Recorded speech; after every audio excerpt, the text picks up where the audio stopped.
감사합니다. 오늘 성경 말씀은 신약성경 사도행전 8장 1절로 8절에 있는 말씀입니다.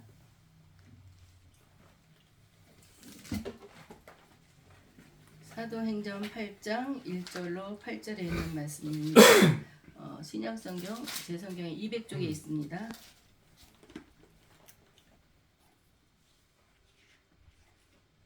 다 찾으셨으면 봉독해 올리도록 하겠습니다.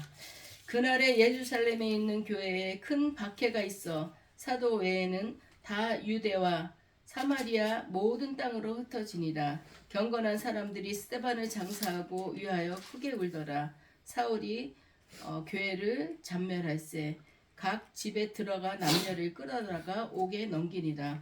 그 흩어진 사람들이 두루 다니며 복음의 말씀을 전할세 빌립이 사마리아 성에 내려가 그리스도를 백성에게 전파하니 무리가 빌립의 말도 듣고 행하는 표적도 보고 한 마음으로 그가 하는 말을 따르더라.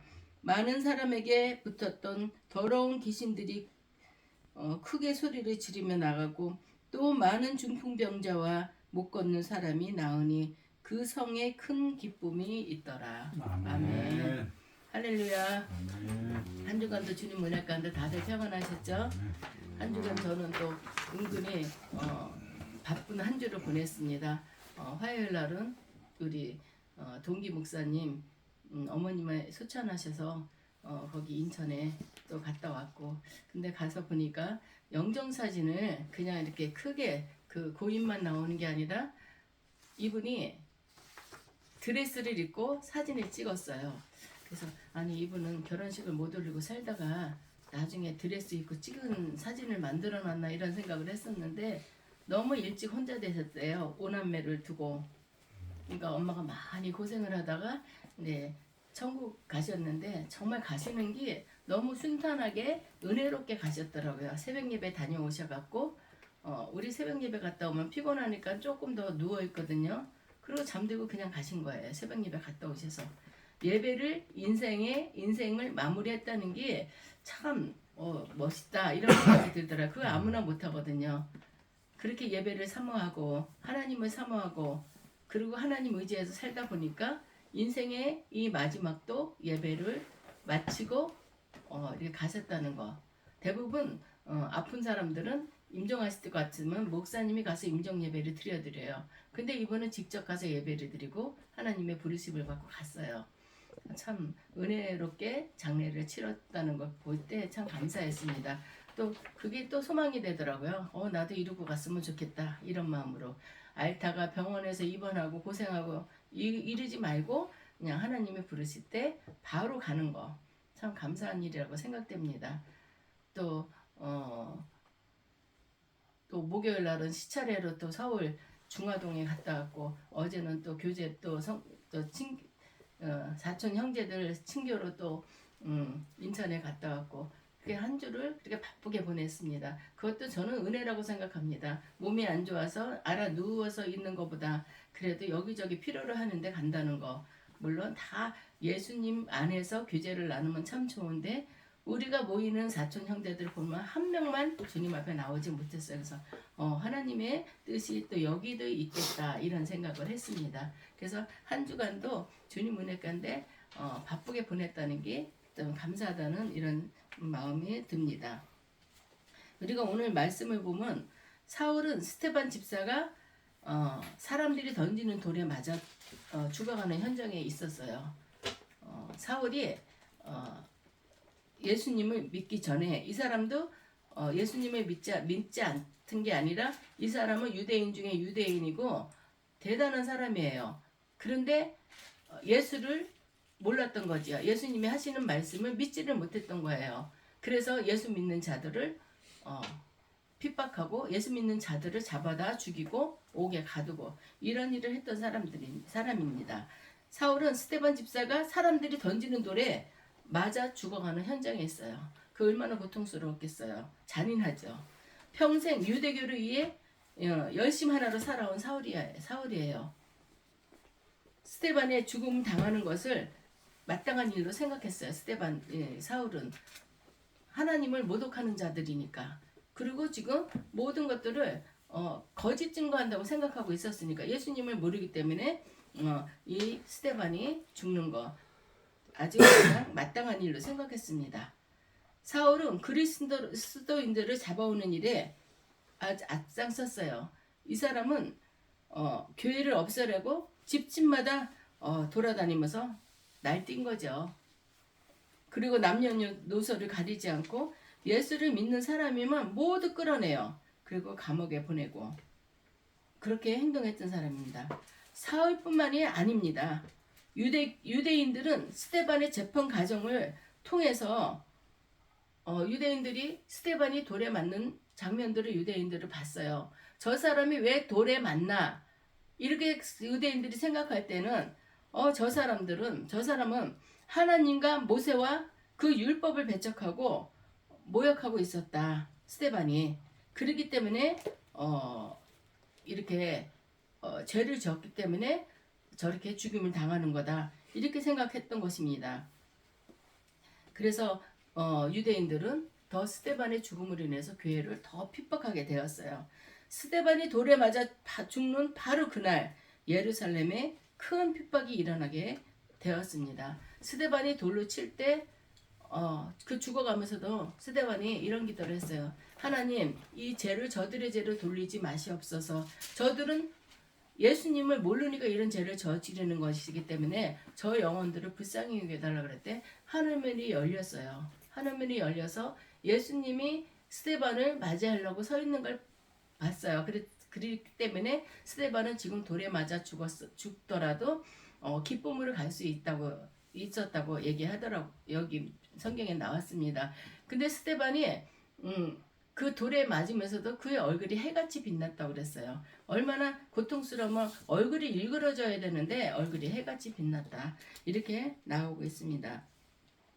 유대인들이 예수를 믿는 그리스도인들을 잡아다가 감옥에 가뒀어요. 예수만 믿는다 하면은 잡아오는 거예요. 잡아다 감옥에 가두고 고되게 고문을 하고 태장을 때리고 예수 믿는 자들은 이제 나라를 망하게 하는 자라고 이렇게 생각하고 하나님을 모독하는 자라고 이렇게 생각을 했습니다. 그렇지만 예수 믿는 자들은 여기에 나오는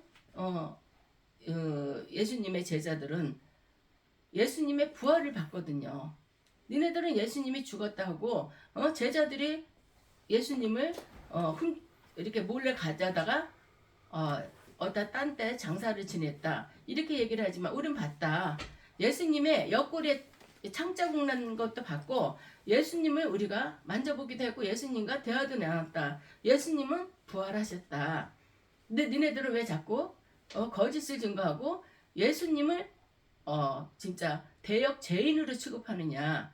그러니까 우리는 나가서 전할 수밖에 없다. 예수님은 살아계십니다. 예수님은 하나님의 아들이십니다. 그 예수님을 계속 증거하니까 유대인들은 믿지 않고 니네들은 자기네들이 거짓말 한 거를 들통나지 않게 하기 위해서 자꾸 예수 믿는 자들을 핍박하고 그 사람들을 멀리 떠나보려고 그렇게 유대인의 간부들이 그렇게 했던 것을 오늘 이 성경에도 나왔습니다. 사도행전을 보다 보면 반복되는 부분들이 많아요. 예수님을 증거하는 거고 복음을 증거하는 일이기 때문에 그런 일들이 많이 있습니다. 그러나 사도들을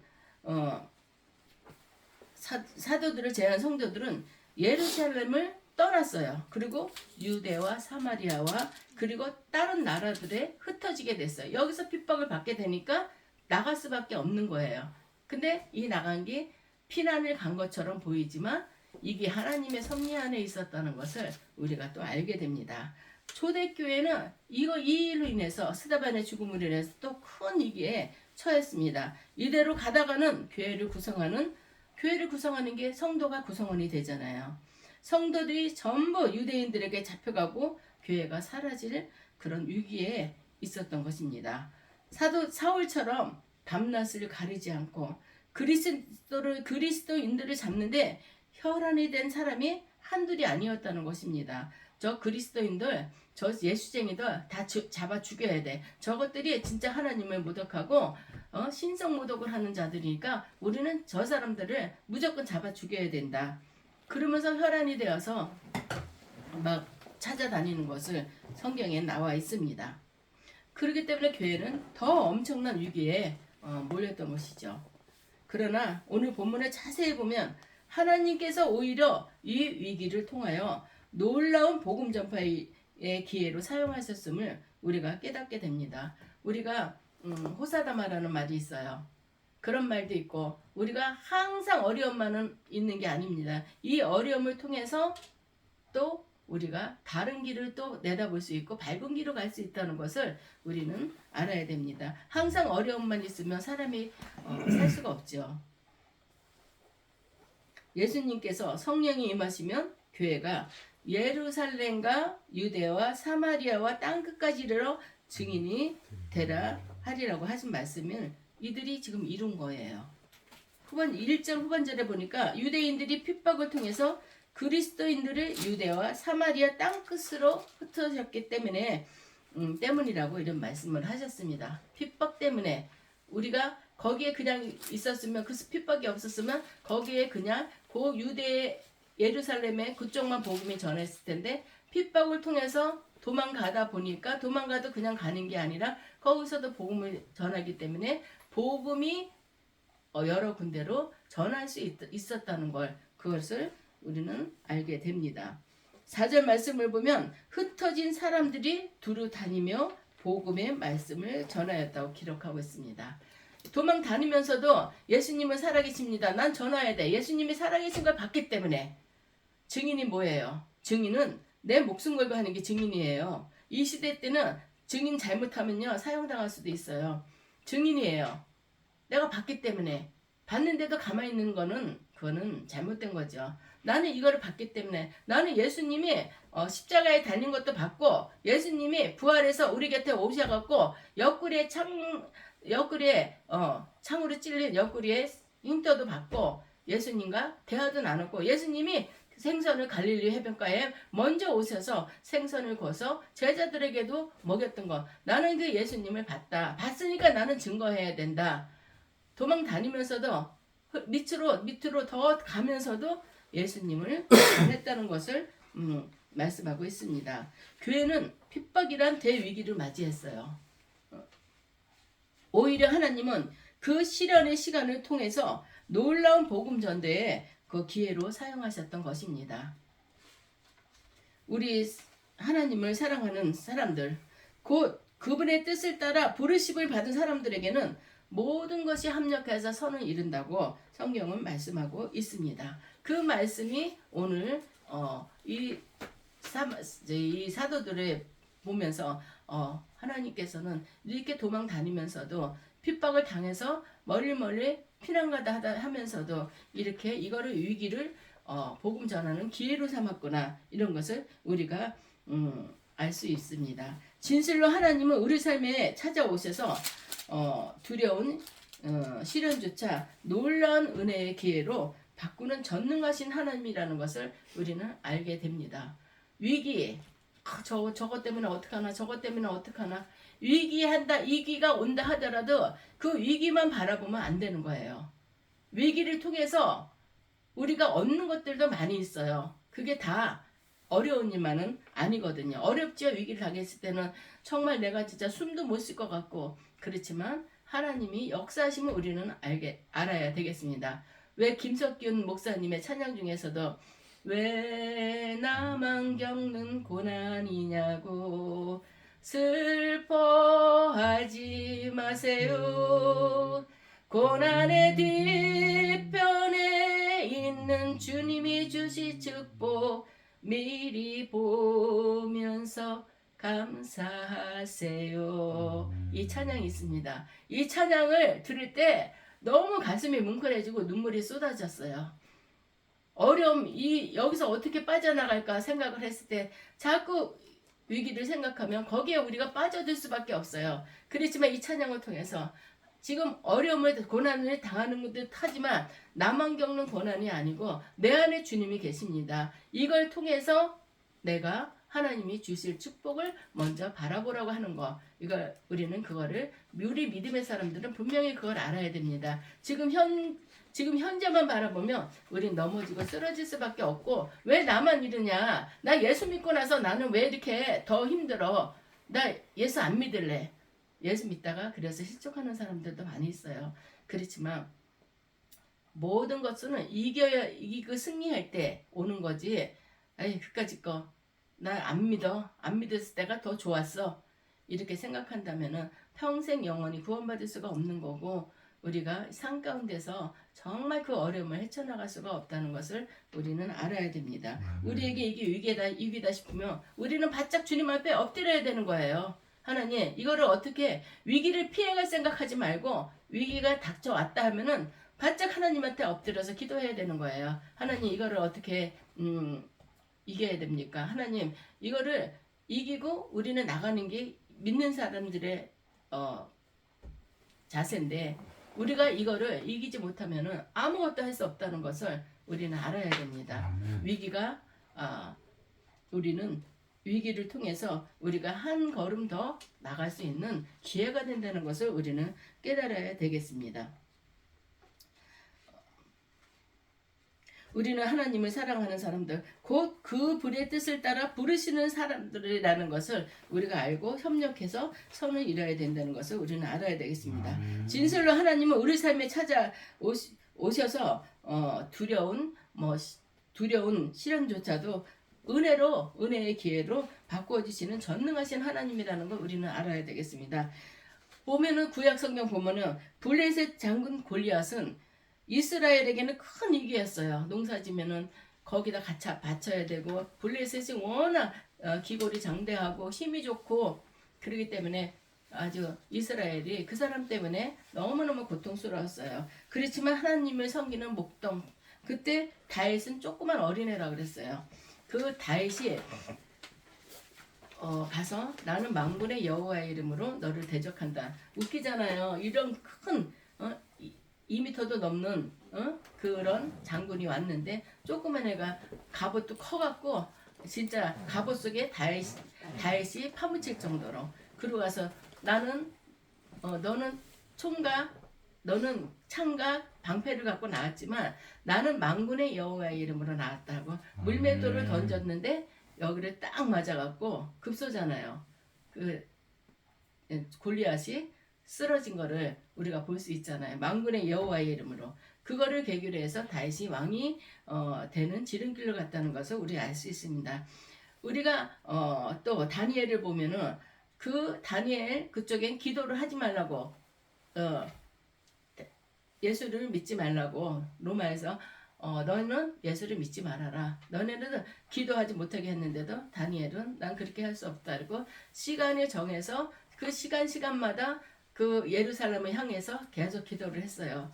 누가 잘 되는 꼴을 못 보죠. 다니엘이 거기서도 인정을 받았는데 그거를 누가 일리는 거예요. 다니엘은 이렇게 배신자다.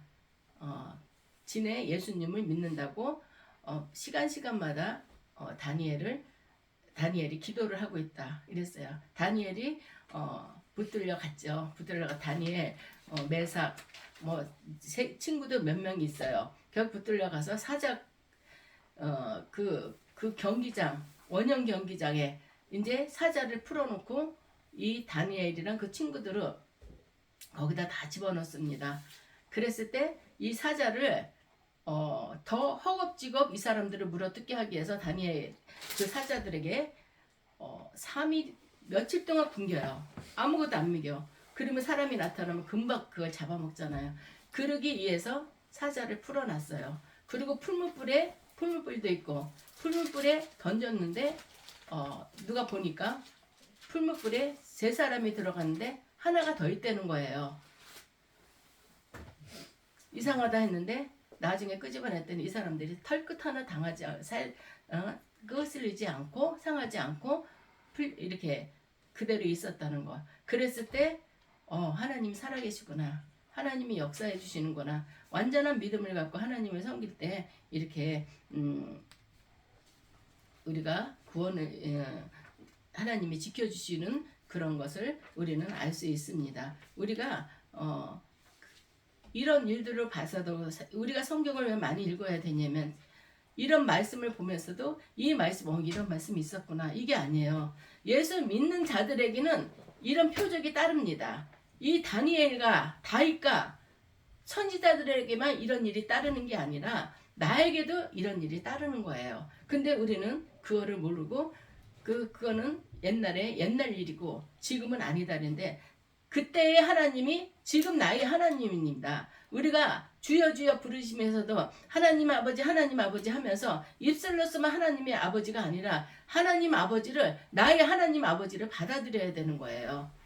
이 사람들도 지금 이런 위기에 처해 있고 이런 고통 속에 있는데 하나님 아버지 이게 되겠어요? 예수님은 주는 그리스도시여 살아계신 하나님의 아들이시나이다. 이걸 고백하기가 어려운 상황인데도 이 사람들은 목숨을 걸고 전하다 보니까 길을 또 열어주셔서 그 예루살렘뿐만 아니라 자기네들이 피난 가는 길이지만 쫓겨나는 길이지만 그것에서도 예수의 복음을 전할 수 있었다는 것을 우리는 알게 됩니다. 그 위기가 아무리 크고 두려울지라도 하나님께서 일하시면 시련이 기회로 바뀝니다. 우린 그거를 믿어야 되고 그것을 알아야 됩니다. 변화하고 위기가 축복으로 변화되는 것을 우리가 체험을 해야 됩니다. 이게 오늘 이 사도들한테만 이만 얘기가 아니라 우리 모두한테 우리에게도 해당되는 얘기라는 것을 우리는 알아야 되겠습니다. 이건 옛날 얘기가 아니에요. 지금 성경에 있는 이게 역사적인 얘기예요. 누가 꾸며낸 소설이 아니고 우리는 이 예수님을 나도 믿고 우리도 이 사도들이 위기를 기회로 만들고 또 이런 변화를 축복으로 만들어줬던 걸 우리도 받아들여서 그대로 우리도 행하면서 예수를 믿는 우리가 되어야 되겠습니다. 본문은 그 많은 시대에 초대교회 7지사 중에 한 사람인 빌립 지사에 대한 얘기를 나누고 있는 거예요. 역시 스데반 집사의 순교 이후 예루살렘을 떠나 사마리아로 다들 내려갔어요. 사마리아가 어디냐면은 사마리아는 바벨론과 전쟁에서 졌어요.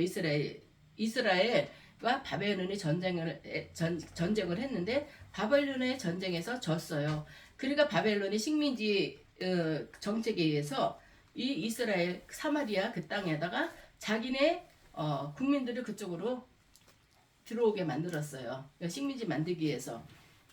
그래서 바벨론 그 사람들이 이방인들이 여기서 살게 된 그런 도시예요. 그러다 보니까 사마리아는 이방인들과의 이스라엘 민족은 이스라엘 민족과의 결혼을 해야 되는데 사마리아 사람들이 들어오다 보니까 이스라엘 남자가 그 바벨론 남자랑 결혼하게 되고 또 남자가 여자로 결혼하게 되고 그러니까 여기가 우리가 볼 때는 우리도 그 전에 그랬잖아요. 외국 사람하고 결혼하고 그러면 우리는 안 좋은 기회를 해서 외국 사람하고 결혼한 기회들이 참 많았잖아요. 6.25를 통해서. 그런 것처럼 아주 이제 쌍스럽게 생각을 했어요. 그래서 사마리아한테는 저거는 걔들만도 못해다. 그러니까 호남 민족이기 때문에 사람 취급을 안 했어요. 그래서 사마리아인 이름에는 피했어요. 말을 안 섞었어. 그래서 예수님이 사마리아 성에 들어갔을 때 물을 깃는 여자를 만났잖아요. 그런데 예수님께서 그 여인에게 말을 걸었어요. 그랬을 때 그 여인이 너무 놀랬던 거야. 세상에 누구길래 나한테 말을 걸 수가 있을까. 이 사람은 그래서 사마리아 여인은 남편도 여러 명이 있었어요. 지금 있는 게 아니라 많이 이렇게 좀 난잡한 생활을 했었나 보죠. 그러니까 거기서도 사마리아 여인이 정숙한 여인이 되지 못해가지고 아주 뜨거운 시간에는 그쪽 지방에는 낮잠을 자는 시간이에요. 근데 사람 없는 틈을 타서 물길로 나왔던 거예요. 그럴 때 예수님을 만났을 때 예수님은 너무 감사한 거죠. 고맙고 세상에 누구길래 나에게 이렇게 말을 붙일 수 있을까. 나는 쌍스러운 여자고 정숙하지도 못한 여잔데 그랬던 얘기가 나오는 곳이 사마리아입니다. 이러한 사마리아에 대해서도 순수 유대인들은 동족을 배신한 자들이라고 얘기를 합니다. 이 바벨론 사람들이 우리나라에 쳐들어와 갖고 우리나라를 뺏었는데 어떻게 그런 사람들하고 우리가 결혼 생활을 할 수 있냐, 한 가정을 꾸밀 수 있냐. 니네들은 동족을 배신한 거야. 그리고 사마리아인들을 사람 취급도 안 했다는 거.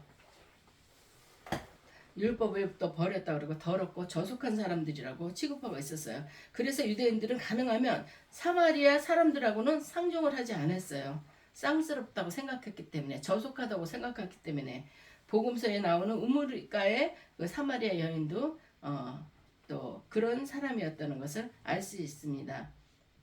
이처럼 평상시 유대인들이라면 잘 가지 않으려 하는 사마리아 성에 빌립 집사가 찾아오게 된 거예요. 다른 사람들 유대인들이 사마리아 성은 가지도 않고 사마리아 땅은 거치지도 않으려고 그러고 돌아서 다녔어요. 이런 더러운 데는 난 발길조차도 하지 않겠다. 그랬는데 빌립이 여길 간 거예요.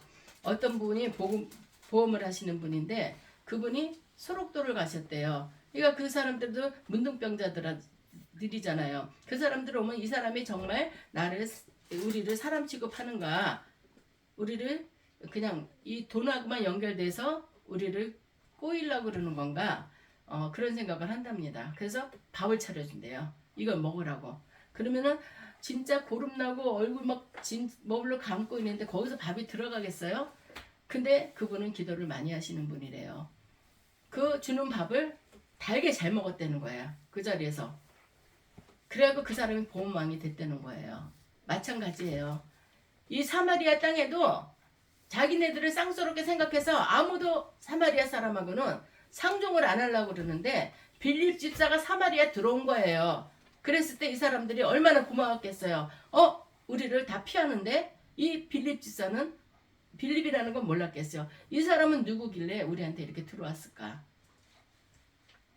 너무너무 감사한 일이죠.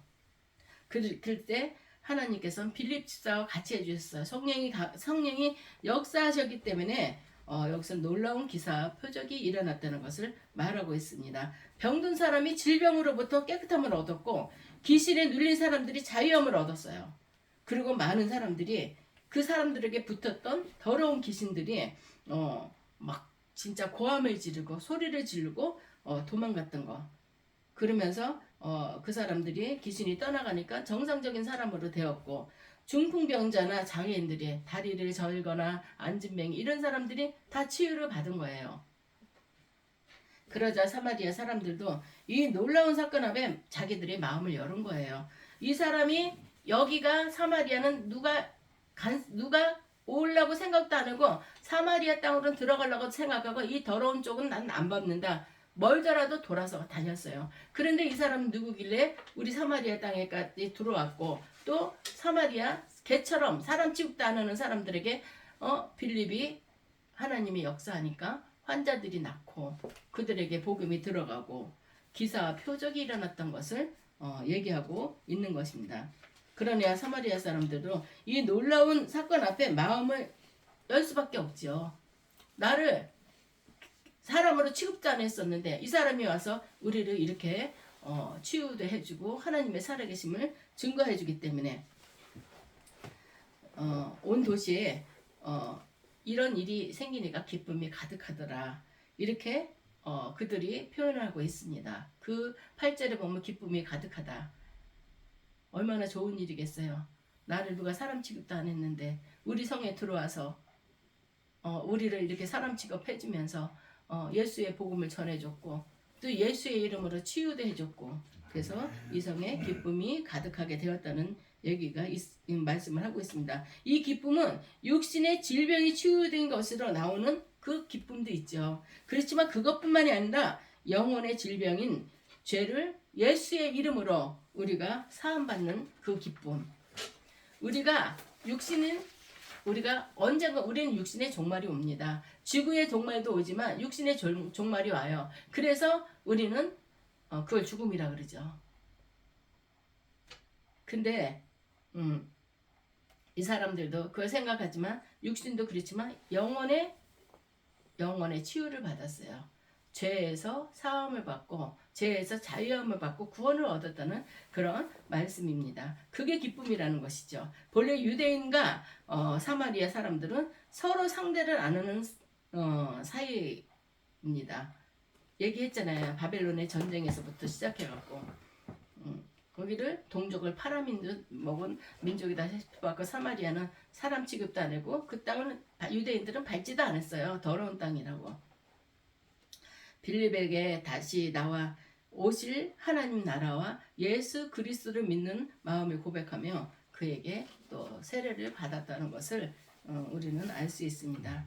스데반의 죽음은 분명 초대교회의 성도들은 사방 곳곳으로 이제 뿔뿔이 흩어지게 되는 그런 위기였어요. 그렇지만 하나님께서는 그 큰 위기를 기회로 사용하셔서 세상 곳곳으로 흩어진 제자들을 통해서 하나님 나라의 복음이 증거되게 하셨다는 것을 우리는 알아야 되겠습니다.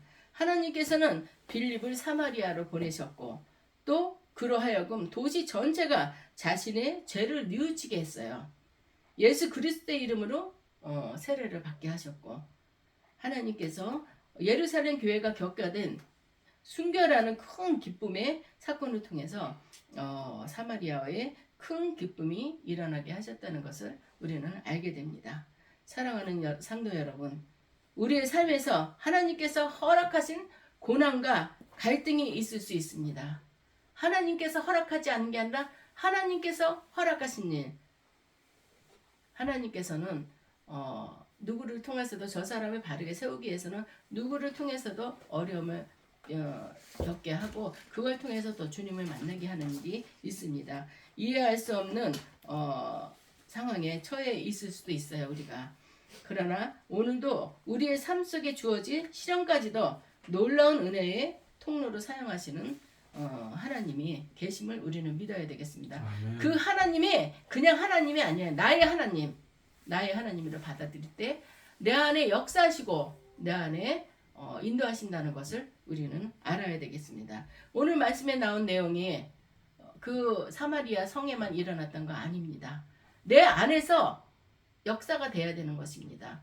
그 하나님이 나한테도 하시는 거지 그 민족들에만 하신다는 것이 아니라는 거 알고 오늘 이 말씀도 우리가 위기를 만나거나 고난을 당할 때 그냥 내가 너무 괴로워하고 힘들어하고 울지만 말고 주님 앞에 엎드려서 기도하라고 하나님은 말씀하고 있습니다. 우리는 하나님에 향한 그런 믿음을 가질 때 이날의 역사가 나에게, 나의 가정에게 온다는 것을 깨닫고 이 말씀의 은혜를 받고 말씀을 순종하는 삶으로써 주님의 은혜가 충만하게 임하기를 예수 그리스도의 이름으로 축복합니다. 기도드리겠습니다. 할렐루야. 살아계신 아버지 하나님, 주님의 은혜를 진실로 감사합니다. 우리의 삶 가운데서 어려움이 당하면은 우리는 그 어려움을 아버지 하나님 그 어려움만 가지고 씨름을 하는데 이 어려움을 통해서 주님을 만날 수 있는 우리가 될 수 있도록 주님 도와주시옵소서. 우리가 고난을 당할 때 고난 뒤에 숨어있는 주님이 주실 축복을 바라보듯이 아버지 하나님 우리가 어려움을 당할 때 이 어려움을 아버지 하나님 우리가 기회로 삼고 승리하는 저희들 될 수 있도록 주님 도와주옵고 주님 앞에 늘 무릎 꿇는 그런 우리의 모든 성도님들 되시게 주님 인도하여 주시옵소서. 아멘. 예수님 이름으로 기도드립니다. 아멘. 아멘.